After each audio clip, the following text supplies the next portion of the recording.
Если для кого-то 20 лет – юный возраст, то для ансамбля народного танца «Дети гор» это уже целая жизнь. 1 декабря коллектив отметил двойной юбилей. Руководителю ансамбля Станиславу Кодзаеву исполнилось 50 лет. День рождения отметили с размахом. Главным подарком и сбывшейся мечтой для каждого стало открытие новой школы танца. «Дети гор» обрели настоящий дом. Наконец-то, как говорится, свершилось то, к чему мы так долго шли. Сейчас так все в душе переполнено эмоциями, что все друзья, родные пришли, поздравляют. Что может быть лучше, когда у человека мечта сбывается? Я могу сказать, что у меня мечта сбылась. Мне будет очень приятно, если не я, а другие подхватят эту эстафету. Чем больше будет в республике, вообще на Кавказе таких заведений, я думаю, тем больше люди будут заниматься своим национальным искусством. Праздничный концерт состоялся на сцене Осетинского театра. Коллеги, друзья и родные пришли поблагодарить и поздравить Станислава Кодзаева. «Россия, Осетия, мир» на сцене «Дети гор».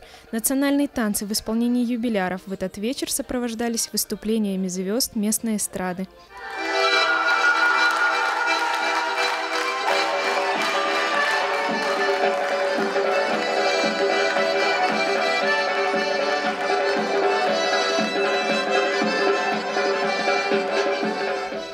Выпускники ансамбля решили поздравить своего педагога. Они тоже выступили в этот вечер. По словам учеников, танцы для них – это жизнь, а ансамбль – вторая семья. Они поблагодарили своего учителя за то, что он вложил в них душу и воспитал достойных людей. Я пришел в этот ансамбль в 2000 году. Пришел сюда, танцевал у Икаева Тамерлана. Азан научил меня он. А слайд, как говорится, сделал конфетку. То, что мы видели рядом, многие не видели даже со своими родителями рядом.